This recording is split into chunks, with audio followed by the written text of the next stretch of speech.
Olá, pessoal, bem-vindo a todos e todas. E hoje nós estamos começando o primeiro dia do módulo do curso de Sonhos e Imaginação. Primeiro, fazer uma pequena apresentação, tem muita gente nova aqui hoje, sobre a confraria. Nós somos uma comunidade que existe pouco mais de um ano, vamos dizer assim, ela existe há um ano, e que nasceu da vontade de ter um espaço, da percepção de que é necessário ter um espaço onde a gente pudesse discutir imaginação, práticas voltadas à entrada no inconsciente, em conjunto, em grupo, e que a gente pudesse ter esse espaço não só como um espaço teórico, como um espaço de estudo, mas principalmente como um espaço de prática, como um espaço da gente fazer o exercício de imaginação ativa, imaginação guiada, meditações e vários outros exercícios que estão ao redor desse universo. Então, a gente veio, desde o ano passado, organizando a confraria, fomos fazendo vários testes de formas de funcionamento, até a gente chegar nesse modelo que nós estamos funcionando hoje. Então, toda segunda-feira, a gente tem um dia onde nós nos encontramos para poder fazer alguma técnica de imaginação guiada, e que vai ter a aproximação com as imagens através de uma imagem qual a gente guia. Toda quarta-feira, nós temos o encontro de imaginação ativa, que aí é um exercício mais aberto, ele é um exercício aberto, espontâneo, a gente faz o relaxamento e vê quais as imagens vão surgir, depois a gente conversa sobre essas imagens. Nas quintas-feiras, né, hoje, nós temos os encontros para poder discutir o aprofundamento em por que a gente faz determinada técnica, como é que a gente trabalha determinado conceito, como é que trabalha isso na clínica. Então, a gente criou essa quinta-feira para poder fazer uma discussão mais aprofundada do trabalho com as imagens, com a imaginação. E no sábado, nós temos também um encontro que é do aprofundamento da imaginação ativa. Então, pensar em exercícios específicos de imaginação ativa, fazer o trabalho de fazer treinos diferentes, fazer conversas mais aprofundadas, tudo que a gente puder fazer para poder aprofundar mais ainda o trabalho da imaginação ativa. Marcos, você queria falar uma coisa?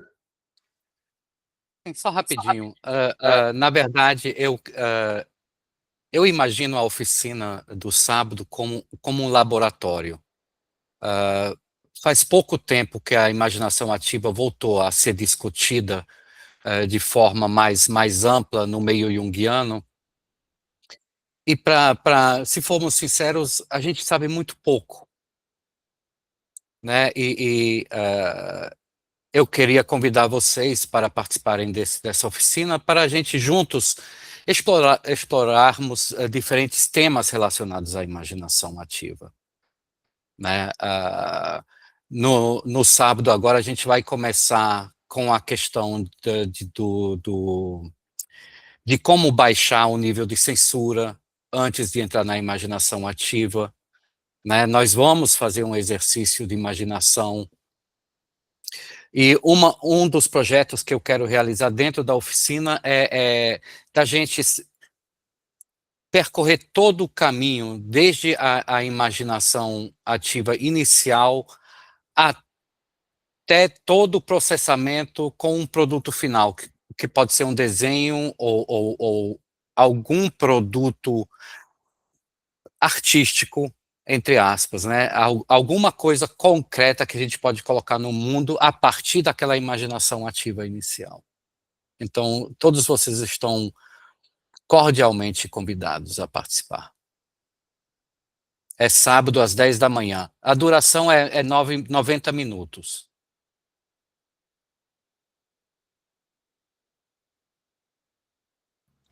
Delicioso convite, Marcos. Muito obrigada. E hoje, então, nós estamos começando esse módulo que é para trabalhar a relação dos sonhos e da imaginação. E esse módulo, ele está sendo o primeiro, e a gente está trazendo ele, porque a gente já trabalha, né? O pessoal que está aqui na confraria, que já veio para cá, já tem um interesse em sonhos. Já é uma coisa que a gente trabalha na clínica, já é um universo do qual a gente se aproxima.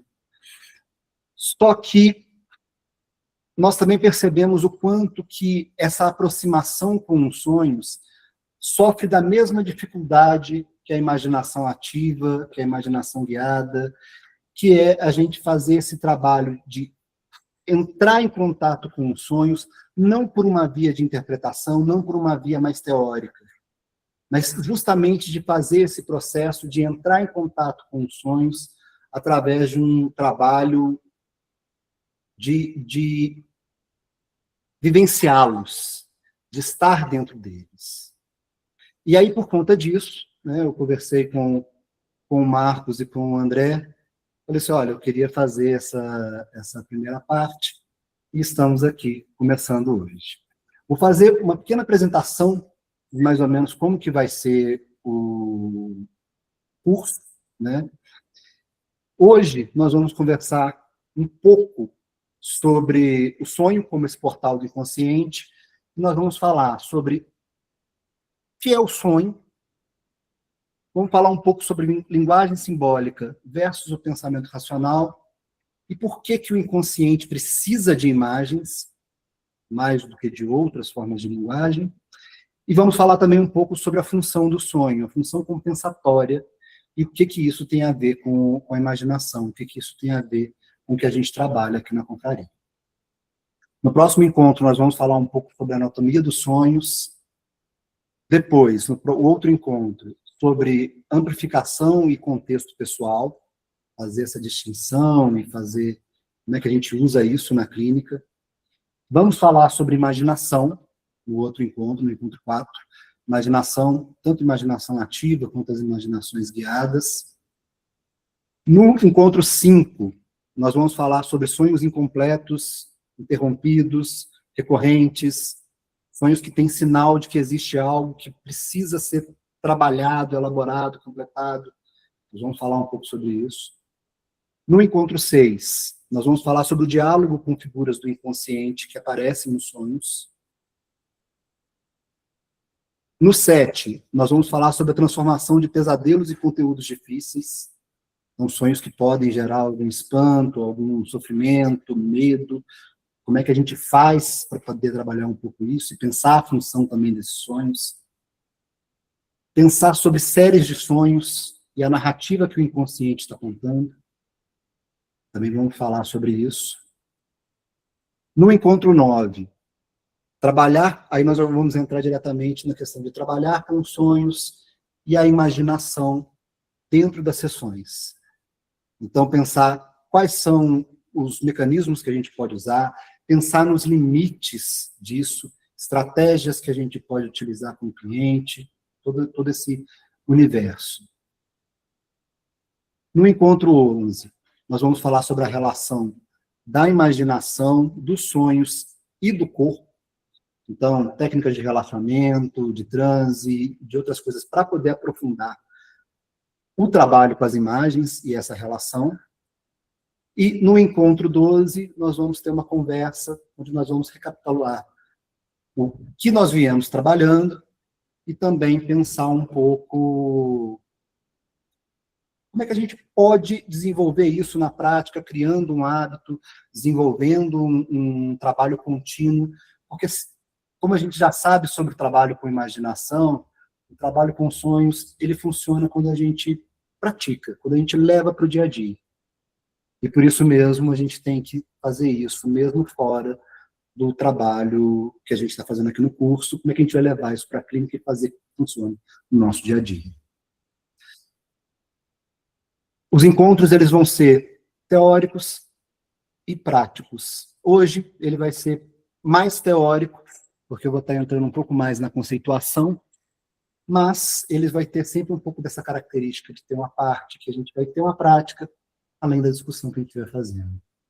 Só uma coisa, se vocês tiverem alguma questão, alguma pergunta, vocês podem escrever no chat, eu também vou olhando, e no finalzinho também eu vou dar uma abertura para a gente poder falar alguma coisa, tá bom? Então, vamos começar.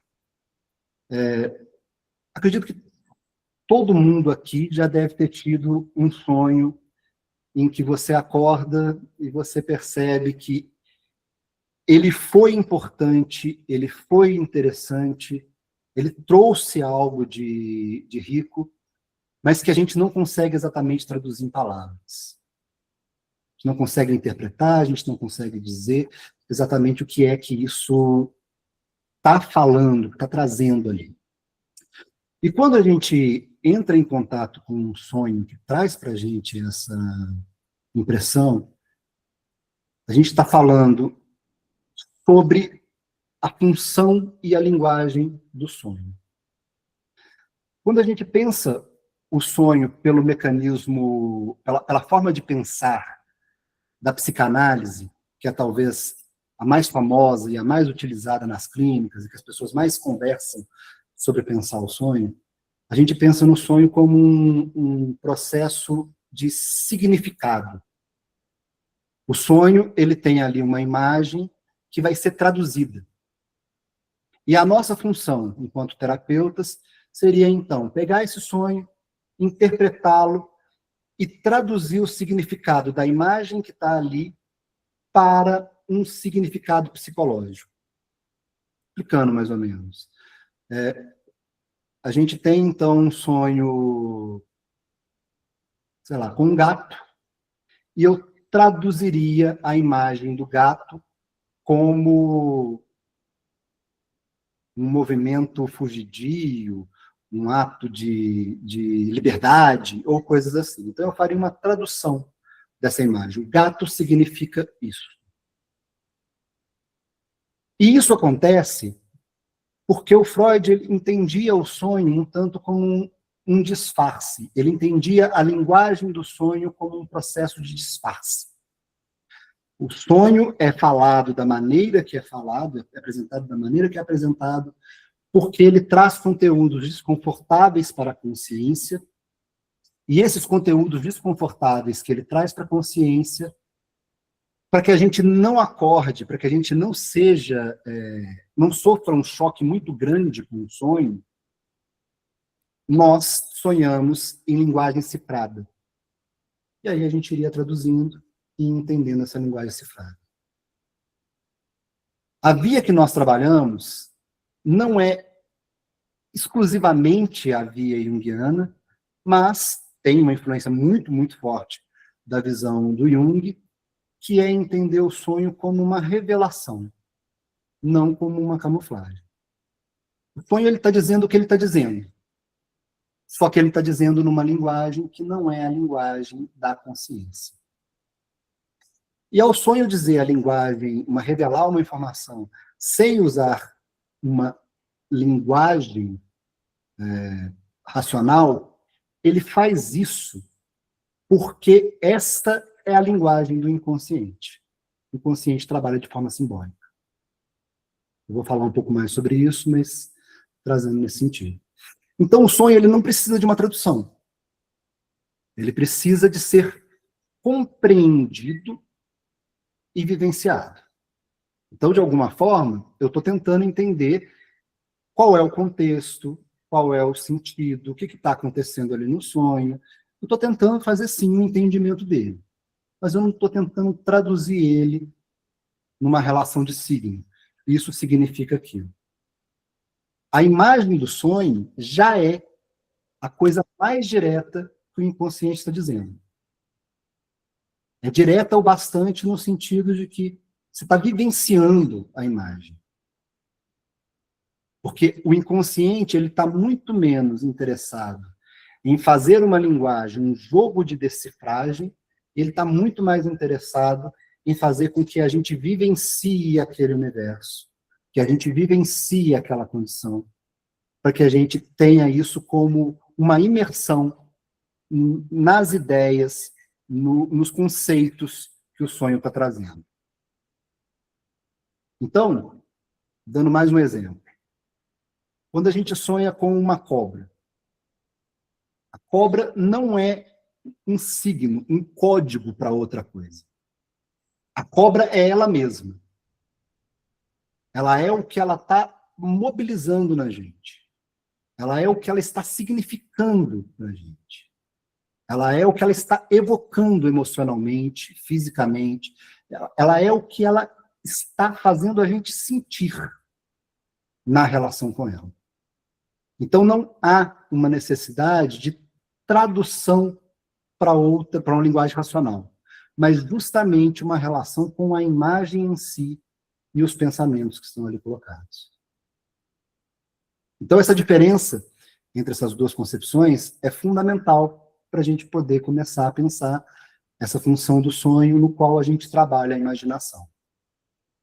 O sonho não está disfarçando desejos que eu não aceito em mim. O sonho, ele está revelando estados psíquicos, ele está revelando coisas que eu não observava em mim, ele está revelando o estado do meu mundo interno de forma simbólica.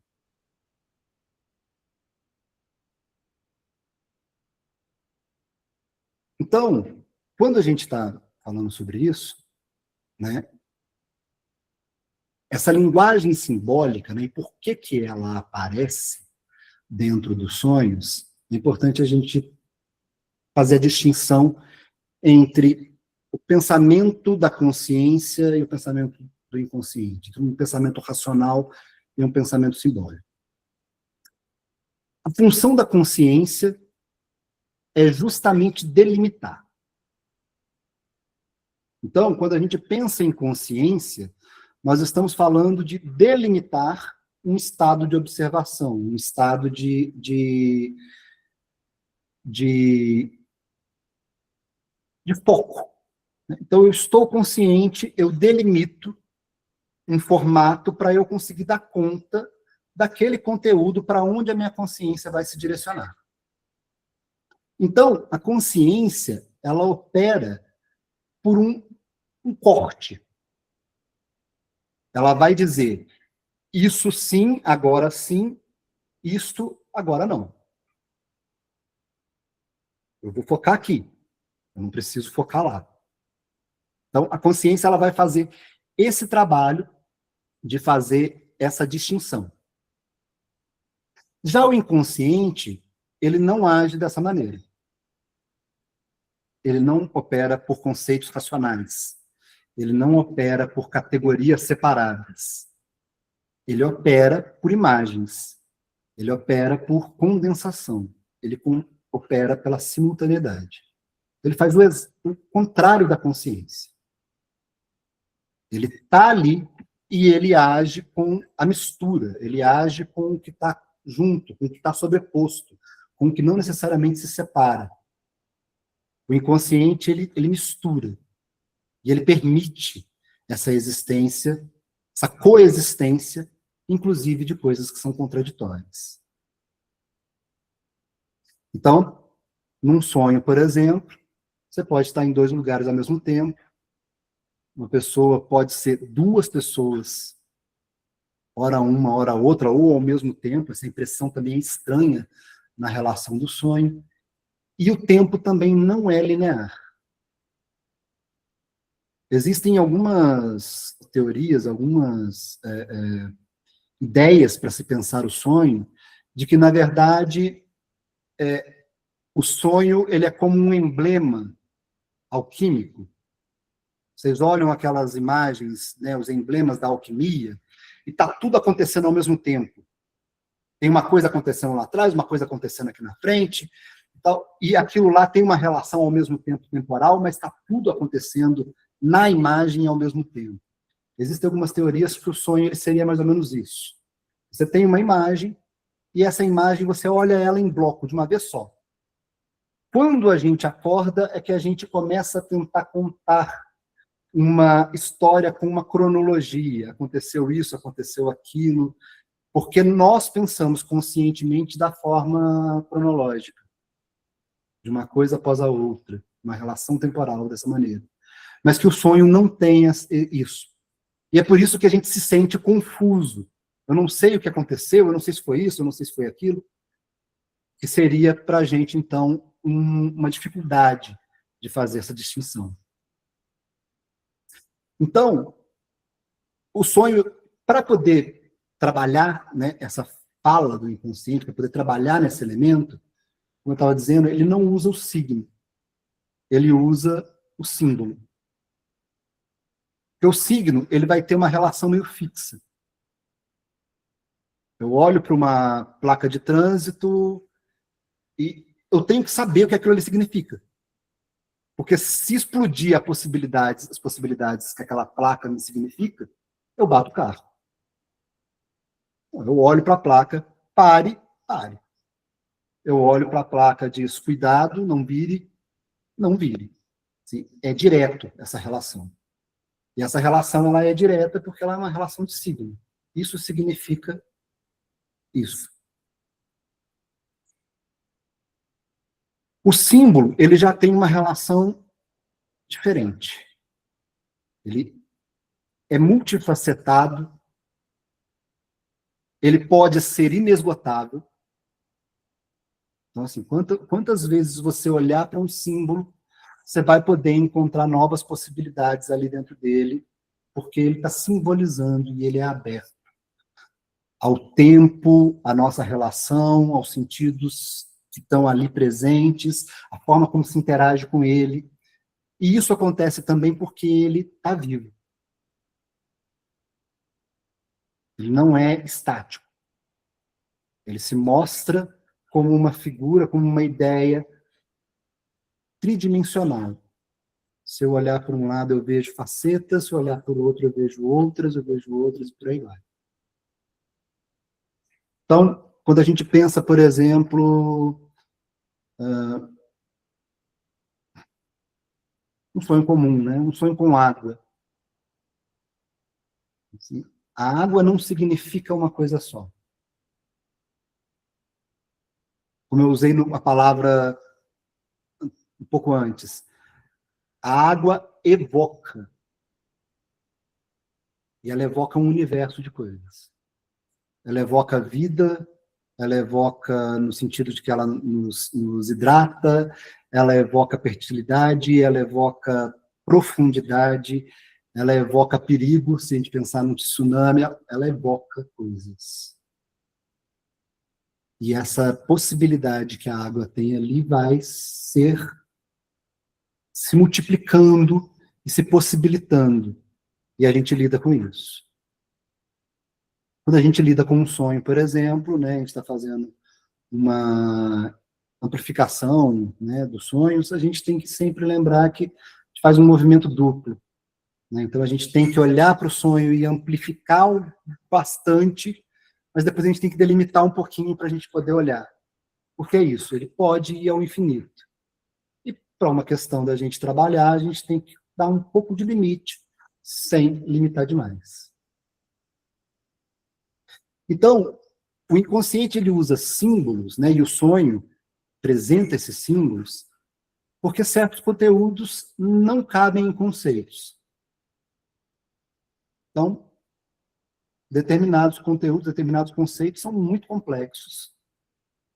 Se a gente for parar para pensar na filosofia alemã, né, que nós temos aquelas palavras gigantescas para representar uns conceitos que é isso e não é aquilo, e é aquilo, e é isso e tal. É parecido. Né? Então, o sonho, ele traz alguns conteúdos que não vão caber num conceito pontual. Então, ele usa imagem, ele usa um símbolo.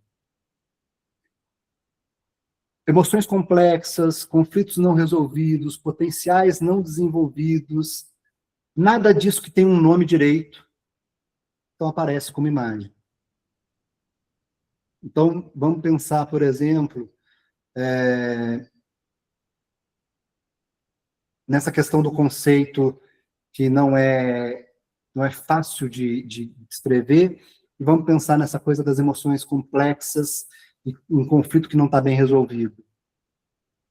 Quando a gente pensa numa relação materna em que a mãe ama, e, ao mesmo tempo, castra o filho. Isso é complexo. Então, não dá para aparecer só uma imagem ou só outra dessa significação. A pessoa sente as duas coisas. Essa mãe me ama, eu amo ela, mas ela está me destruindo. Ela está me devorando. Então, a imagem, ela vem porque a ideia é complexa e é difícil da gente determinar ela de uma maneira só. E como o sonho trabalha com o inconsciente e o inconsciente trabalha com esses elementos complexos, esses elementos que estão unificados, que não estão divididos, que não estão separados, a melhor linguagem que ele utiliza é o sonho. Desculpa, é a imagem.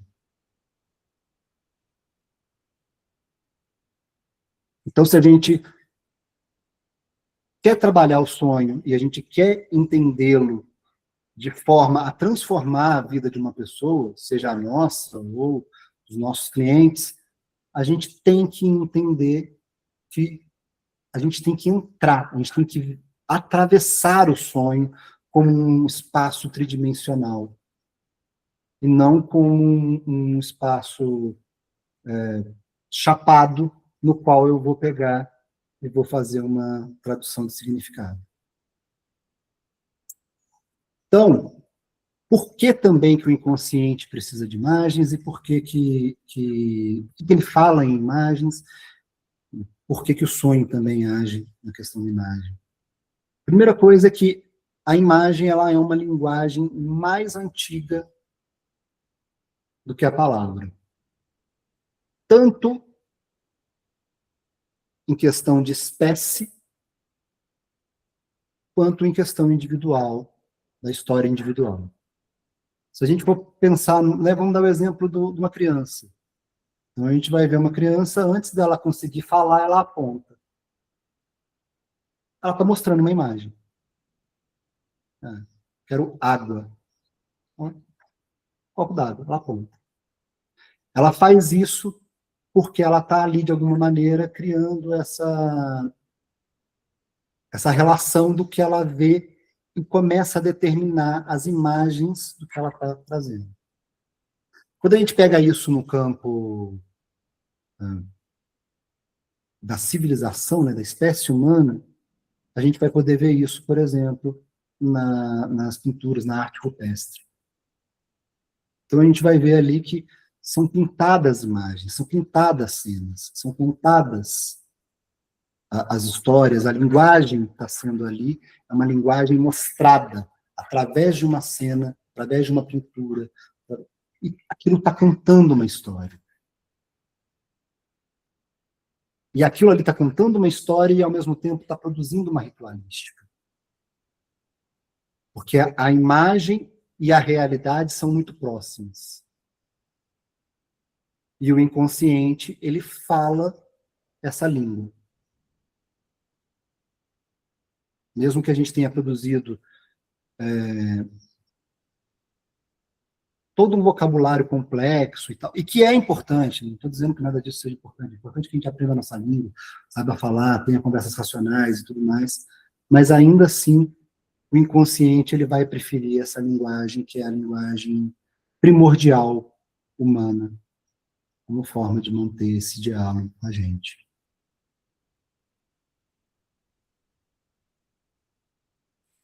E a imagem, ela mobiliza de uma forma diferente.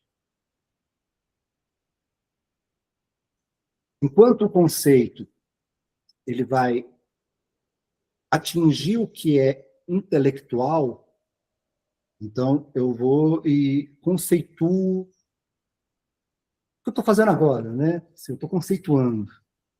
Então, quando eu estou conceituando, eu estou falando com vocês na linguagem racional. Eu estou trazendo palavras que determinam é isso, não é isso. Ou eu estou delimitando mesmo qual é o nosso objeto. O que nós vamos trabalhar aqui? Como é que nós vamos entender essas ideias? E aí, quando a gente faz esse recorte, a gente faz isso funciona muito bem para o campo da consciência. Só que a imagem, ela vai atingir de outras formas. Vou dar um exemplo. Se eu pedir para vocês agora para se lembrarem da imagem feliz mais antiga que vocês conseguem buscar, vocês vão sentir coisas. Vocês podem sentir uma certa alegria, vocês podem sentir um certo saudosismo, um pouco de tristeza, porque não está mais lá, não se vive mais aquela vida. A gente vai sentir. A imagem, ela age no corpo, ela age na emoção, ela age nas memórias não verbais, ela age num outro campo que não é o campo só intelectual. São duas linguagens diferentes, cada uma com a sua importância, né? Mas, para o nosso trabalho, que é o trabalho psicológico, nós estamos atuando justamente no campo onde o intelecto tem limitações. Porque senão, chegaríamos no consultório e diríamos, não faça isso, porque isso te faz mal. A pessoa fala assim, pô, não tinha pensado nisso. Né? Na verdade, não. Tem outras coisas, tem outros sentimentos, tem outras sensações que estão fora do campo intelectual, estão fora do campo conceitual, que estão mobilizando ali e que a gente precisa agir sobre elas. E é por isso que o sonho tem impacto. A gente não está só entendendo, a gente está sentindo, a gente está reconhecendo e a gente está sendo afetado. Quando a gente trabalha com o sonho e a gente foca muito na interpretação, inclusive é algo que eu escuto muito do pessoal quando eu estou trabalhando com supervisão, eles falarem assim, nossa, esse cliente ele está interpretando o sonho muito bem, ele entende tudo o que está acontecendo, mas ele não muda. Ele sabe o que está acontecendo e ele não faz nada quanto a isso. Porque essa pessoa ela não está trabalhando com o nível do afeto que está colocado ali no sonho. E por mais que o sonho ele esteja provocando ali o afeto enquanto a pessoa dorme, a pessoa faz um negócio que a Von Franz dizia que é uma das piores coisas que se pode fazer. Ah, foi só um sonho. Ou, esse sonho quer me dizer isso daqui, mas, como quer me dizer isso daqui, isso não é do campo do inconsciente, é do campo da consciência e da minha ação. E a minha ação eu faço se eu quiser. Então a gente separa essa relação. Então, quando a gente trabalha com a imagem, não só com uma explicação, a gente está trabalhando com algo que está se movendo e vai se mover e vai causar afetação. Por isso trabalhar com a imaginação. Porque quando a gente está no, como eu disse, a gente está no sonho, pode ser fácil a gente dizer, ah, acordei. Esse sonho não me pega mais. Ou como a gente faz, né? Sonhei que fui assaltado. Eu levanto assustado. Ah, que bom. Não levaram minha carteira. Sendo que, na verdade, a gente está sendo assaltado. Só que a gente está negando que esse assalto é importante, uma vez que a gente está trabalhando só com a ideia do mundo externo, e o mundo interno não é tão preocupante, tão importante. Trabalhar com as imagens também permite que a gente não faça e que a gente não fique preso a um insight intelectual, mas justamente uma transformação. E a gente vai fazer, né, a pessoa voltar à imagem do sonho, ver aquela figura, por exemplo, uma figura ameaçadora. Ver aquela figura ameaçadora, sentir a ameaça dela,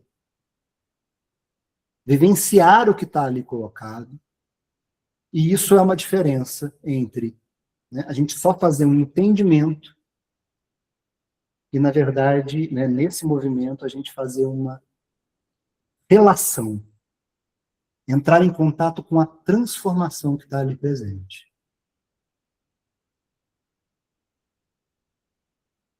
Como eu tinha dito, né, eu ia falar um pouco sobre a questão da função compensatória. Então, quando a gente fala sobre os sonhos, né, e eu estou falando, o sonho ele é do campo do inconsciente, a gente dorme, a consciência, né, o ego, desce para o campo do inconsciente, e o ego no campo do inconsciente, ele observa como é que estão os outros eus que vivem dentro, né, que participam da minha vida, participam das minhas tomadas de decisão, da minha personalidade, de tudo mais. Eu vejo como é que está organizado todo esse resto, todo esse universo. E como é que eles estão interagindo comigo e como é que eles estão interagindo com eles. Porque tem isso, né? Não estão interagindo só comigo, eles estão interagindo com eles, entre eles também. Pode ser que meu complexo materno esteja brigado com a minha sombra e eu nem estou sabendo. E a gente vai entrar e a gente vai ver esse universo acontecendo ali dentro. Então, como a consciência ela tem esse ponto de vista que é parcial, que é corta, limita, é isso, está aqui, é unilateral, o sonho está trazendo as partes do inconsciente que a gente não viu, mas que estão participando da nossa vida. E isso é a função compensatória. Ela não é a função compensatória no sentido de punição ou de compensar o contrário exatamente, o oposto. Não é nesse sentido, mas é justamente num sentido relacional. Existe um estado muito maior, parte desse estado eu não noto, e o sonho, ele me ajuda a observar esse estado maior e fazer uma análise compensatória do que é que está acontecendo e como é que eu posso transformar essa compensação. Como é que eu posso transformar essa relação, desculpa. Como é que eu posso transformar essa relação? Como é que eu posso compensar estados que podem estar exageradamente para um lado ou áreas que estão muito enfraquecidas e deveriam ser melhor trabalhadas. Tudo isso. Então, dando um exemplo básico, né? Assim, uma pessoa que se vê muito racional, muito controlada, sempre no topo, no controle, na coisa, tem um sonho que está perdido numa floresta, está perdido num lugar onde não entende, vê uma coisa que não faz sentido, vulnerabilidade, né, desorientação de vida, porque mostra que aquilo ali também está dentro dela. Só que ela está, de alguma forma, evitando, se colocando em situações em que ela sempre tem controle. Não é que ela tenha o controle de tudo, mas que ela delimitou a vida dela nessa relação de controle. E que, se ela sair e ela colocar um pé para fora da cidade, ela está no meio da floresta escura. E aquilo ali está girando em torno dela. Ou, né, um clássico. A pessoa está... Cliente que chega a minha vida não foi muito frágil, eu não dou conta de nada. E aí tem um sonho onde ela fala para uma palestra, dá uma palestra para pessoas importantes. O sonho mostra, fala assim, olha, não, tem coisas aqui que estão valendo a pena. Tem coisas aqui que estão funcionando. Tem partes suas que ainda acontecem desse jeito. Então, é um complemento daquilo que a consciência entende como um todo, e o sonho vem e mostra. Não, tem mais. Olha para esse mais. E se a gente, né, não pensa essa questão da função compensatória, né, a gente acaba literalizando o sonho, que é um perigo tão grande quanto a gente tratar o sonho de uma forma muito significado, né, é a gente também literalizar e achar que aquilo ali é exatamente daquela forma. Ou não. Ele tem que continuar sendo vivenciado. Ele tem que continuar sendo experimentado dentro dessa situação.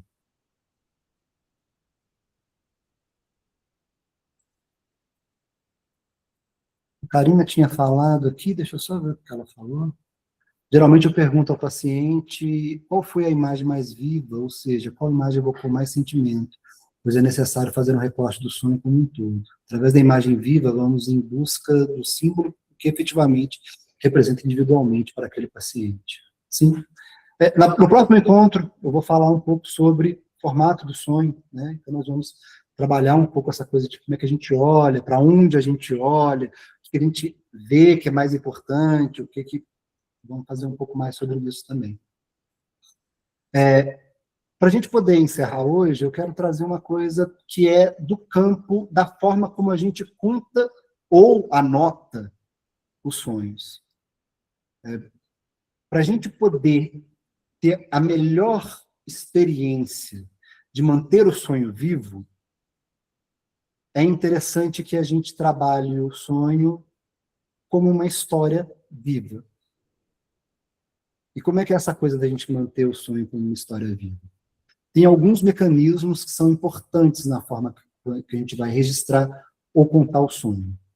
Primeiro, a gente trabalhar o sonho como algo que está sendo vivenciado em detalhes. Né? Às vezes, eu não sei se vocês lidam com isso, a pessoa fala assim, tive um sonho. Aí, eu falei assim, o que foi que você sonhou? E aí ela me diz, né? Eu estava na minha casa e eu estava ansioso. Bom, não é um sonho. Né? Assim, o sonho você estava deitado na cama e você ficou se debatendo e a coxa enrolava em você. O sonho ele é toda uma cena, é todo um acontecimento. Então, se a gente está querendo registrar o sonho, ou se a gente está querendo contar o sonho de forma que ele permaneça vivo, a gente tem que descrever o sonho. A gente tem que descrever as imagens. Verdadeiramente descrever. E não fazer interpretações. Por exemplo, né? No sonho minha mãe estava brava, sei lá. Mas como é que você percebeu que ela estava brava? Né? Qual era a expressão dela? O que ela disse? Como é que ela fez? Você chegou a essa conclusão. Mas não, tem uma imagem, tem um acontecimento, tem tudo. Você tem que contar como é que é isso. Outra coisa que é importante é que a gente, e isso é muito comum, né? É que a gente fala, quase sempre a gente começa, tive um sonho. Ou, eu estava em tal lugar. Parece bobo, mas para a gente trabalhar a imaginação com os sonhos, é importante que a gente use o presente. Estou numa casa. E por que eu estou numa casa? Eu estou numa casa porque essa casa continua apesar de eu estar acordado. Eu gosto de dar o exemplo do céu. Está de dia, eu olho para o céu e eu não vejo as estrelas, eu não vejo a lua, por conta da luz do sol. Mas elas estão lá. É a mesma coisa. O estado consciente joga foco no campo externo, mas as imagens inconscientes permanecem lá. Então você não estava na casa.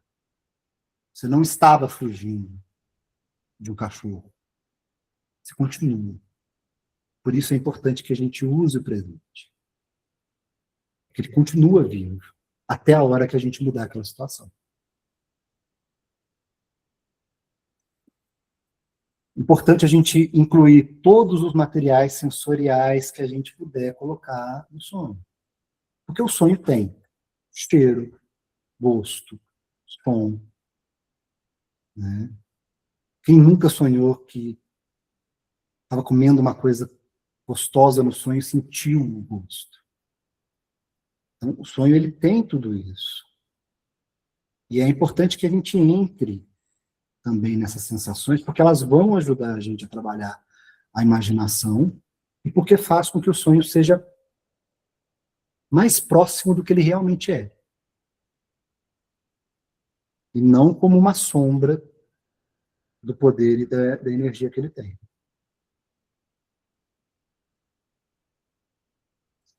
A gente não pode ter pressa no sentido da interpretação de virar e falar assim, pareceu um cachorro que representa o meu medo. Não. Apareceu um cachorro preto. Ele me causou medo. Eu senti o meu coração acelerando no sonho, eu senti a minha necessidade de correr, eu tentei correr e as minhas pernas não responderam. Então a gente não pode ser precipitado na interpretação também. Porque tudo isso vai ajudar a gente a lidar com uma imagem que vai deixar ela mais viva, que vai dar mais energia para o sonho, e que vai permitir que quando a gente volte a ele e a gente entre na imagem e lide com a imaginação, com a reentrada, ele esteja vivo, ele continue vivo. Então, isso é uma coisa que é importante que a gente vá fazendo com nós mesmos, para que a gente lembre-se de fazer com os nossos clientes no consultório. Porque o jeito que a gente age com os nossos sonhos é o jeito que a gente vai agir com os sonhos de outras pessoas. E é hábito. É hábito. Então, né, vou colocar uma pequena tarefa para a semana, que é caderno perto da cama, ao acordar, antes de levantar, reviver o sonho que teve. Então, entra de novo, revivencia ele ali. Anotar o sonho, seguindo esses princípios que eu trouxe para vocês.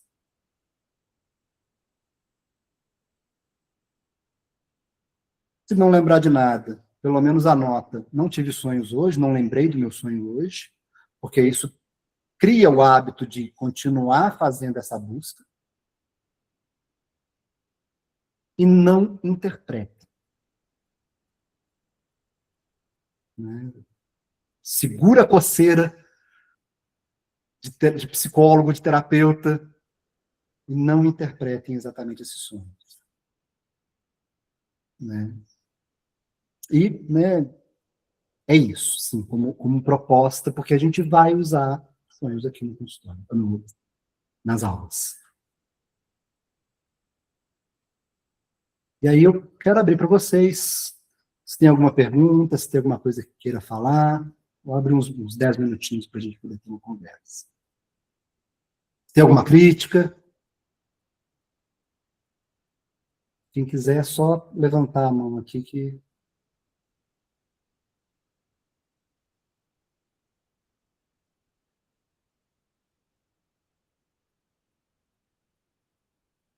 Hoje ninguém. Marcelo? Por favor, Oi. Beto. Você falou que a abordagem era junguiana, né, e mais algumas outras vertentes. Quais seriam? Então, é porque dentro da confraria a gente trabalha com uma referência junguiana forte, mas, por exemplo, a gente tem influência do Epstein, que é um outro psiquiatra que trabalha com imagens, e ele trabalha com sonhos, com a produção de alguns rituais, que podem ser desenvolvidos a partir dos sonhos e tal. Então, quando a gente trabalha, por exemplo, com imaginação guiada, a imaginação guiada não é exatamente uma técnica junguiana. Jung ele vai trabalhar muito mais com imaginação ativa, né? Apesar de que Von Franz e outros trabalhavam com coisas guiadas de vez em quando e tal. Eu vou entrar nisso quando estiver falando sobre imaginação. Vou falar por que a gente trabalha com as diferentes técnicas e como que uma ajuda a outra, como é que isso influencia todo esse universo. Por exemplo, eu também acabo me orientando pela questão, não trouxe hoje, nesse curso eu não vou entrar tanto, mas eu também acabo trabalhando, me orientando por questões dos estudos atuais de neurociência. Então, por exemplo, o Siddhartha Ribeiro é uma pessoa que tem uma proximidade, inclusive, com a psicologia analítica, mas ele tem uma visão que é mais forte dentro da neurociência, e que ajuda, às vezes, a entender algumas coisas que a gente não olha dentro da questão da psicologia analítica, né? E a própria psicologia analítica tem algumas questões que vão para além do que a gente estuda dentro do dia a dia, né? Dentro do Instituto, existiam pesquisas de sono, existiam pesquisas de quais momentos você sonhava mais, existiam pesquisas desse tipo, que só que não entravam, né, dentro das obras completas, e aí, por conta disso, a gente acha que não existe. Então, a gente trabalha também esse universo de outras coisas que são próximas. Você quer falar alguma coisa, André? Não? Alessandra?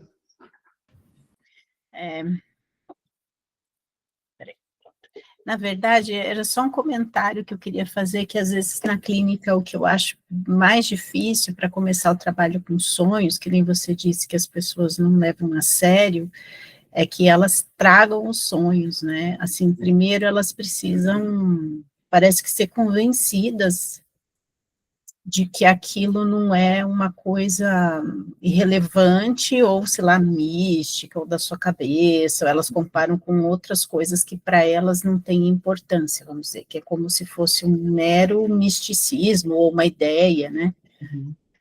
Mas na minha experiência, a partir do momento, pelo menos as pessoas que se aventuram, porque às vezes você tem que falar, tá bom, então vamos só nos aventurar e ver o que acontece, e algumas pessoas topam. E sempre o resultado é algumas pessoas ficam muito até impressionadas, e elas acabam realmente aderindo, mas ainda assim, eu acho que é pontual, sabe? Eu acho que às vezes a dificuldade é realmente engajar as pessoas a trabalhar com sonhos, né? Exige um pouco da gente, né? Você está falando, põe o seu caderno. Tem gente que fala para mim, gente, se eu acordar à noite para escrever o sonho, depois eu não durmo mais. Aí eu também falo, bom, também assim também não, né? Que aí vai afetar muito a sua vida. Mas existe todo vamos dizer, de você se habituar e você fazer o trabalho, né? Que eu acho que é mais difícil, você realmente se propor e aí você fazer. Um pouco da solução disso é como eu falei sobre essa questão da gente praticar. Porque eu percebo que os clientes eles vão confiar mais ou vão se interessar mais em fazer essas coisas a partir do brilho no olho que a gente tem. Então, se a gente chegar toda a sessão e falar assim, e aí, o que você sonhou? Né? E a gente tem isso, assim, tão certo que é importante, que essa pessoa vai começar a virar e falar, assim, ou ela vai virar e falar, esse maluco tá cismado com esse negócio, tô indo embora, tchau, né, é isso. Ou ele vai começar a virar e falar assim, opa, tem alguma coisa aí que esse cara acredita. E a gente tem que, assim,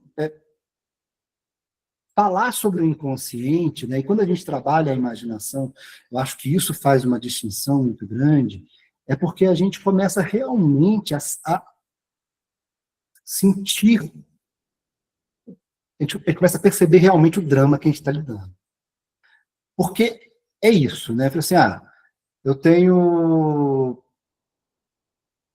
um cliente que vai e me conta uma história do psicossomática, né? Então ele tem ali uma dor de barriga na hora da prova. A Von Franz, aquilo que eu falei que a Von Franz fala, né? Isso não é nada mais que, né? Ela usa esse termo. A pessoa se defende com isso, não é nada mais que. A gente tem que virar e falar assim, olha, meu amigo, você foi sequestrado pelos outros eus. Você foi sequestrado. Houve uma rebelião, né? E eu gosto, sinceramente, de usar palavras fortes nesse momento. Só houve uma rebelião, sequestraram o teu intestino e te deram uma caganeira.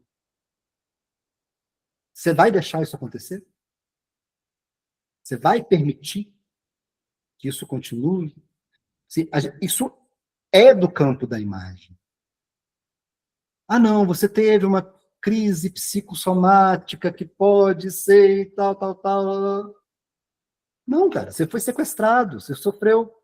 A gente tem que usar essa linguagem imagética, inclusive, no consultório.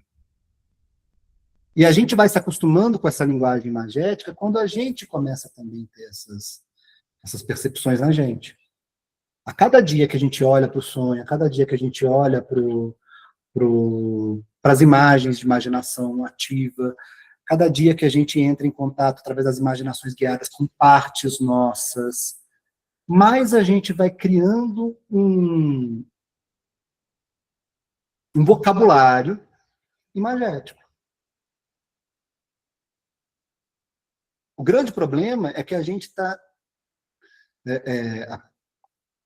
a psicologia analítica, né, em especial, mas a comportamental, eu fiquei sabendo de coisas assustadoras, é que a gente quer decorar fórmulas. Então, o junguiano, ele vai...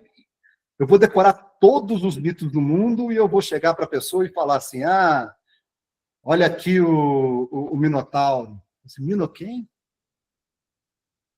Né?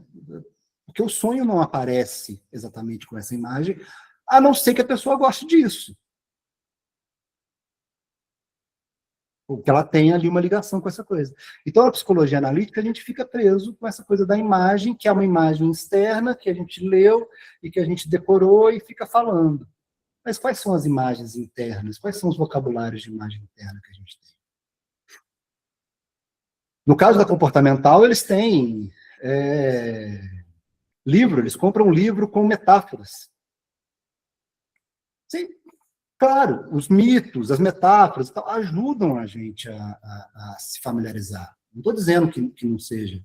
Mas se a gente se centrar nisso, ao invés de usar as imagens que a gente tem, que vêm internamente, não vai ter como. Porque é isso, né? Então, o cliente ele vai trazer para mim uma imagem.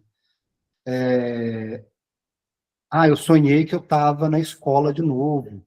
Eu não tinha estudado para a prova de matemática. Posso virar e falar assim, nossa, esse sonho é comum, é um sonho de angústia e tal. Ou eu posso virar e falar, nossa, esse sonho é um saco. Semana passada eu estava na escola também. Qual dessas duas coisas vai fazer a pessoa se conectar? Tem emoção.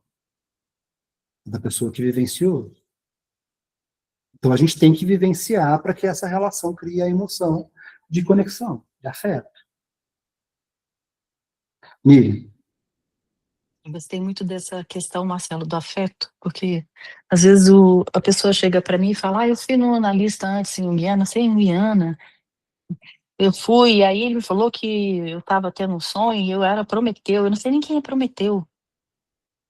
E eu fiquei encafifado com isso.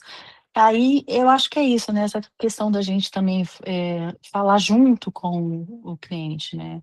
falar a linguagem dele, o que que ele percebe, como ele percebe, o que que ele pode, senão você pode assustar, não só interpretar de uma maneira difícil, mas colocar um monte de teoria que, né, que não é. A gente tem a teoria, mas esquece elas, né, para poder tratar ali com o outro.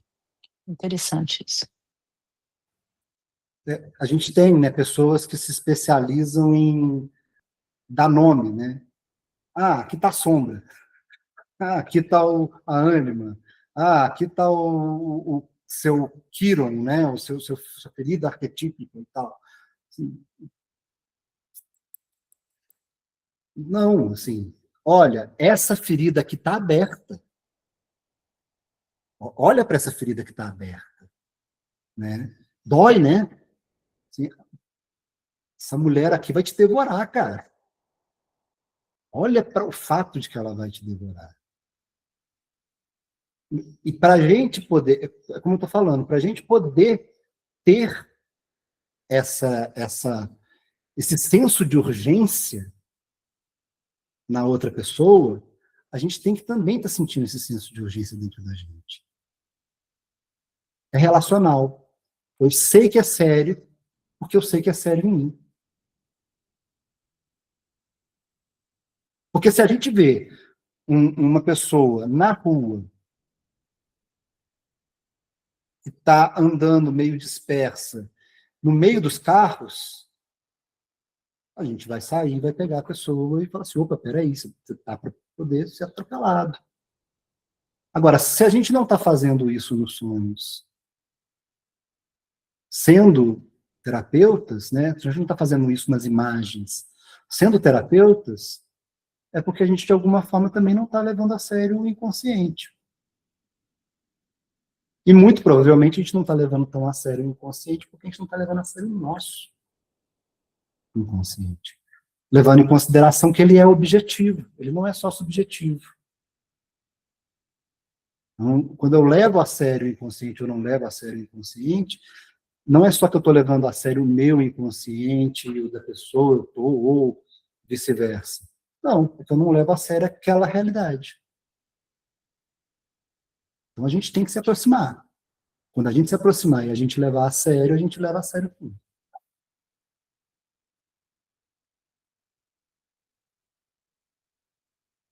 Sabendo, né, e isso é importante eu só colocar, sabendo que tudo isso é difícil pra caramba. Tá? Porque a gente acorda de manhã cedo e vira e fala, pessoal, olha, tudo bem, o Cérbero está aqui, mas o meu cachorro ali está sem ração e eu não tenho dinheiro para poder pagar. Então, se dane o Cérbero que eu vou dar comida para o meu cachorro. O Jung mesmo fala isso, né? Fala assim, o espírito ou o corpo, né? Eles perguntam para ele numa entrevista, uma coisa assim. Aí ele fala, assim, o espírito é uma possibilidade, o pedaço de linguiça é real. Na minha frente. Então a gente vai sim optar. Uma boa parte da nossa cultura é voltada para pensar que o mundo externo ele é muito mais importante. Só que quem está chegando no consultório está chegando porque provavelmente tem todos os caminhos externos, ele já mais ou menos conseguiu resolver, mas tem algo internamente que está bloqueando ele. Esse é o trabalho da psicologia. O trabalho dos caminhos externos bloqueados é trabalho do direito, é trabalho do serviço social, é o trabalho... O nosso trabalho enquanto psicólogos, principalmente, é observar para o campo do espírito. Não que a gente vai esquecer as outras coisas. Ó, né, às vezes, principalmente entre psicólogos, né? A pessoa chega para mim e me conta um negócio extremamente complexo, tal, psíquico. Eu falo assim, tá, mas você já procurou um advogado? É claro, a gente precisa fazer isso também. Olha, mas né, você tem que cuidar também do mundo externo, tem que cuidar dos dois. Mas se a gente está cuidando da parte do mundo interno, que é esse o nosso principal campo de atuação, a gente tem que acreditar nele.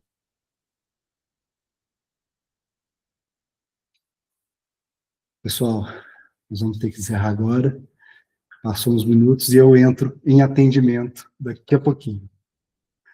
É um prazer ter vocês aqui. Ah, tem que avisar uma coisa. Na semana que vem, eu não estarei na confraria, não vou estar aqui. O André vai fazer um exercício com vocês, que vai estar associado ao universo, tá? Vai ser importante para vocês aprenderem também, principalmente para quem está chegando, para quem está começando. Então, o André que vai estar coordenando para poder fazer o exercício com vocês. E aí, na outra semana, a gente volta àquele segundo tema que a gente vai trabalhar. Como é que se olha para o sonho? E a ordem, a organização, o formato do sonho. Tá bom? Até mais, gente. Um abraço, obrigado.